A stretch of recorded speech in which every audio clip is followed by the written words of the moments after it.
चलिए नेक्स्ट, अभी तक हम लोगों ने कांटेक्ट फोर्स का एक टाइप पढ़ा जिसका नाम नॉर्मल फोर्स था। अब दो टाइप आपके सामने रखा हुआ है, लिखा हुआ है टेंशन फोर्स यानी वनली टेंशन, बुऑयंट फोर्स यानी अपथ्रस्ट।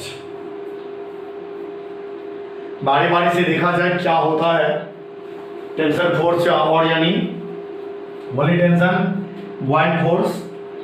क्या करते हैं हम लोग,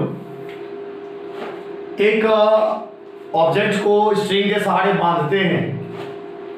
स्ट्रिंग माने रस्सी, रस्सी के सहारे बांधा गया और जैसे बांधा गया तो बांधने के बाद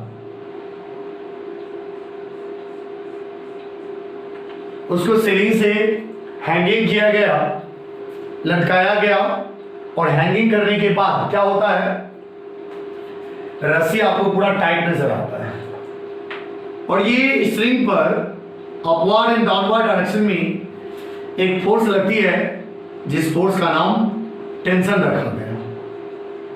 क्या कि और इसके अलावा भी एग्जांपल दे सकते हैं। याद करिए हम लोग बचपन में एक रस्सी वाला गेम खेलते थे कुछ इस तरह।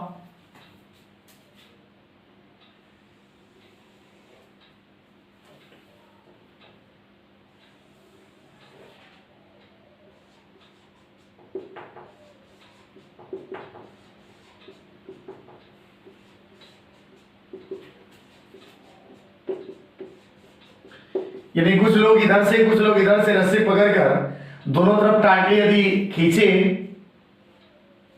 तो बीच में एक फोर्स लगती है जिस फोर्स का नाम क्या होगा, टेंशन। यानी किसी भी ऑब्जेक्ट को यदि स्ट्रिंग के सहारे बांधकर हैंगिंग किया जाए या खींचा जाए, पुल डाउन पुल किया जाए, तो इस हिसाब से रस्सी पर स्ट्रिंग पर एक फोर्स लगता है जिस फोर्स का नाम हम लोग टेंशन फोर्स देते हैं। तो when an object is tied with string और थ्रेड मींस भी रस्सी हुआ, स्ट्रिंग मींस भी रस्सी हुआ। यदि किसी ऑब्जेक्ट को किसी स्ट्रिंग के सहारे आप टाइट करते हैं यानी बांधते हैं या पुल या रस्सी को खींचते हैं, then a force act on string, एक फोर्स स्ट्रिंग पे लगती है, that is called tension force. इस फोर्स का नाम क्या रखा गया, टेंशन। जिस समय टेंशन फोर्स लगती है रस्सी पर उस समय रस्सी टाइट होता है। रस्सी टाइट का मतलब एकदम तना हुआ रस्सी होता है। ये हुआ टेंशन फोर्स। अब आपने नॉर्मल फोर्स पढ़ा था, नॉर्मल फोर्स भी कांटेक्ट में ही था, ये भी कांटेक्ट में ही, रस्सी के सहारे कांटेक्ट में ही है। बिना कांटेक्ट का आप टेंशन लगा नहीं सकते। So we can say this is the examples of contact force. Next, buoyant force. आप एक एग्जांपल यदि दिया जाए कि मान के चलिए कुआं से पानी खींचे होंगे इस तरीके से, बाल्टी से जो पानी आता है, जब तक वो बकेट वाटर में डूबा हुआ रहता है तब तक आपको खींचने में आसानी लगती है। रीजन ये है, यदि कोई ऑब्जेक्ट किसी फ्लूइड्स में डूबा हुआ है, चाहे वो फ्लूइड्स लिक्विड हो या गैस, किसी फ्लूइड्स में डूबा हुआ हो, उस समय होगा क्या, इस फ्लूइड्स के द्वारा अपवर्ड डायरेक्शन में एक फोर्स लगती है। इस फ्लूइड्स के द्वारा इस ऑब्जेक्ट पर अपवर्ड डायरेक्शन में एक फोर्स अप्लाई होता है जिस फोर्स का नाम आप अपथ्रस्ट या बुऑयंट फोर्स दे सकते हैं। इसका नाम बुऑयंट फोर्स दे सकते हैं। यानी यदि कोई ऑब्जेक्ट पार्शियली या कंप्लीटली किसी फ्लूइड्स में डूबा हुआ, उस केस में उस फ्लूइड्स के द्वारा चाहे वो लिक्विड हो या गैसेस, उस अपवर्ड डायरेक्शन में फोर्स लगती है, इसलिए इसका नाम तो upthrust, thrust means force, upward direction में force, that is called upthrust, इसलिए इसका नाम अपथ्रस्ट या बुऑयंट फोर्स रखा गया। इस बुऑयंट फोर्स के कारण ही जब तक बाल्टी पानी में डूबी हुई रहती है आपको हल्का लगता है, खींचना आसान होता है, क्योंकि वहां पर अपथ्रस्ट आपके साथ रहता है। आप छत पर चढ़ जाइए और किसी बिल्डिंग पर चढ़ने के बाद वहां से कागज का टुकड़ा या किसी बर्ड्स का जो पंख होता है उसको गिराइए। वो पंख जो है किस तरीके से,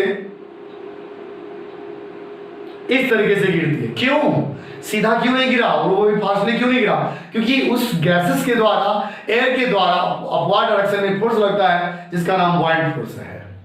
यदि किसी पत्थर को गिराइए बुऑयंट उस पर भी लगता है, लेकिन उस पर बुऑयंट इफेक्टिव नहीं है, कागज पर इफेक्टिव है, तो उसको गिरने से, पेपर को गिरने से रोकता है।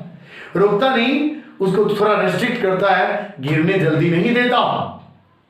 यानी कहने का मतलब है, हाँ, यदि आप स्पेस में होते और एक स्टोन को और एक किसी बर्ड के पंख यानी किसी पक्षी के पंख को दोनों को साथ छोड़ते तो दोनों साथ गिरता, क्योंकि स्पेस में देयर इज नो मीडियम, वहां कोई मीडियम नहीं होता, कोई एयर नहीं होता, इसलिए वहां पर कोई अपथ्रस्ट नहीं लगेगा।